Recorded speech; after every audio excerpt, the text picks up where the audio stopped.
Good morning, everyone. My name is Rebecca Varela, and I am excited to be here with you all today. Today, I would like to share with you the importance of being able to read emotions from people based on unintentional body language.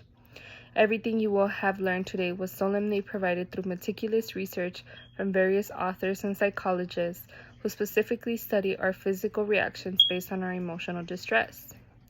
I hope that you will be able to take this valuable information with you today, as it is important to be able to discern the truth behind words that aren't spoken.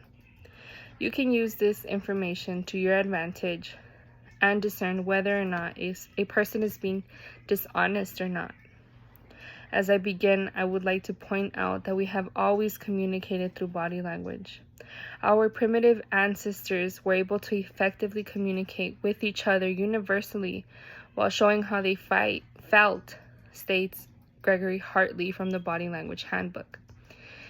Even though they weren't face-to-face, they were able to recognize fear, tenderness, happiness, and rage. We could express ourselves facially as it is our second nature.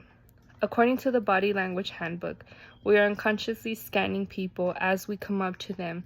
People start observing their faces, then shoulders, then toes. The human body is familiar with learned behavior rather than planned behavior. This means that there are various skills to apply to be able to successfully read a person's intentions through their physical mechanisms. As stated in I Could Read You Like a Book, the acronym READ stands for Review, Evaluate, Analyze, and Decide. When it comes to observing somebody's actions, these are the type of things that you want to try to look for. To do this, not only are you able to understand what they're saying, but what they are actually intending with their body movement and body language.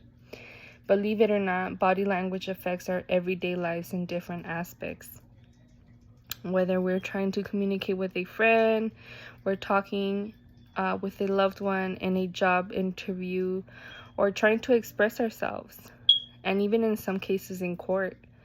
Based on research done by David Matsumo and Hai San Juan from the book Nonverbal Communications, body language consists of various things such as facial expressions, your tone of voice, gestures, posture, gaze, interpersonal space, and even touch.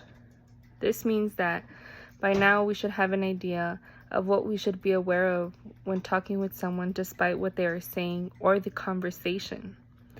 When looking at movements, specifically gestures, we focus on hand movements. According to Kinsburn, gestures are a form of embodied recognition. These movements focus on a thought process and unintentionally showing it. There are several other ways we illustrate ourselves through body language, which we call these speech illustrators. As stated by psychologists Efron, Friedman, and Hoffman, we have 6 different speech illustrators that we use to acknowledge body language. These include batons, which are movements that emphasize a word or a phrase, ideographs, which are movements that sketch a thought or a body movement, dyadic movements such as pointing, or spatial movements such as trying to show space with our hands as marking it. Kinetographs depict bodily action. Lastly, we have pictographs, which draw a picture of the reference. So I would say the sun, and I would draw a picture of the sun with my hands to try to depict it. With being able to memorize these body movements means that you are able to reference them when trying to read body language. After all, if you're able to recognize what type of body movement is being used, you can tell the person's intentions apart from what they're trying to say verbally. I hope that you will be able to take this valuable information with you all today. After all, if used correctly, you could spare yourself from telling apart whether a person or situation is beneficial to you or not. Or you could even learn more about yourself and how you could communicate better, not only verbally but physically. I would like to finish by thanking everyone for being here with me today, And I would like to wish everyone a great rest of your day and happy holidays, and I hope you all enjoy your family time. Thank you and goodbye.